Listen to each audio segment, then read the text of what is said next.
Olá a todos, sou o Dr. Fábio Chaim, advogado criminalista, e bem-vindos a mais um Direito Penal Informativo. No vídeo de hoje falaremos sobre suspensão condicional do processo. A suspensão condicional do processo é um benefício previsto na Lei 9.099, voltado para os crimes cuja pena mínima não passe de 1 ano. Este benefício, caso proposto pelo Ministério Público e aceito pelo acusado, suspende o processo pelo período de prova de 2 a 4 anos, devendo o acusado se submeter a algumas regras, alguns requisitos e alguns procedimentos. Passado esse período, e não sendo o benefício revogado por nenhuma das hipóteses legais, o processo é extinto sem análise de mérito, não sendo gerado maus antecedentes e não produzindo reincidência. Os requisitos para oferecimento de suspensão condicional do processo são basicamente 4. O primeiro, já tratado na introdução desse vídeo, é de que o crime não possua pena mínima superior a 1 ano. O segundo é de que o beneficiado não esteja sendo processado por outro crime ou tenha sido condenado. O terceiro é de que a personalidade, a conduta de vida e seus antecedentes sejam favoráveis. O quarto é que o crime não envolva violência contra a mulher. Conforme tratamos nos vídeos anteriores, a Lei 11.340 de 2006 afasta a incidência dos benefícios da Lei 9.099, impedindo, em crimes que preenchem os requisitos de violência contra a mulher, o oferecimento de proposta de suspensão condicional do processo ou de transação penal.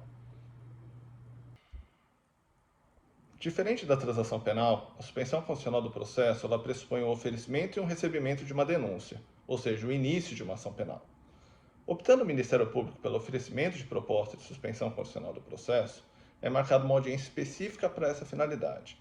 Nessa audiência, não são ouvidas testemunhas, não é interrogado o réu, não é produzida nenhuma forma de prova. Tão somente é explicado ao beneficiado os termos da proposta, as suas regras, as condições a serem cumpridas, e ele responde se aceita ou não. Aceitando a proposta, tem-se início ao período de prova de 2 a 4 anos. Sendo rejeitada a proposta, o processo segue normalmente, com a dilação probatória e eventual audiência de instrução e julgamento. Oferecida a proposta de suspensão condicional do processo, e sendo essa aceita pelo beneficiado, tem-se início ao período de prova especificado, de 2 a 4 anos. Ao longo desse período de prova, algumas condições devem ser cumpridas, como a reparação do dano, salvo impossibilidade de realizá-lo, a proibição de que o acusado frequente determinados lugares, a proibição de que se ausente da comarca sem autorização do juiz, e a obrigatoriedade de comparecimento mensal em juízo, ou seja, no cartório criminal onde tramita o caso, para que justifique as suas atividades. Além dessas condições, o juiz pode especificar outras que ele entenda serem adequadas ao delito e à sua gravidade. Na prática, no entanto, observam-se algumas variações dessas condições. Por exemplo, com relação à proibição de se ausentar da comarca, costumeiramente é fixado um período mínimo, no qual o acusado pode deixar a comarca sem que seja necessária a autorização do juiz. Isso é importante por evitar que o judiciário seja excessivamente onerado pelo fato do acusado, toda vez que for deixar a comarca, seja para trabalhar ou visitar um parente, precise de autorização. Além dessa condição, costumeiramente é fixado um período maior do que o comparecimento mensal, não sendo raros casos em que esse comparecimento ocorra a cada 2 ou 3 meses, de acordo com o perfil do acusado e as suas condições para ir, de fato, no fórum ou no cartório. Ao longo do período de prova, da suspensão condicional do processo, ou seja, aqueles 2 a 4 anos, de acordo com o que for especificado na proposta, em que o processo fica suspenso, existem algumas hipóteses de revogação do benefício.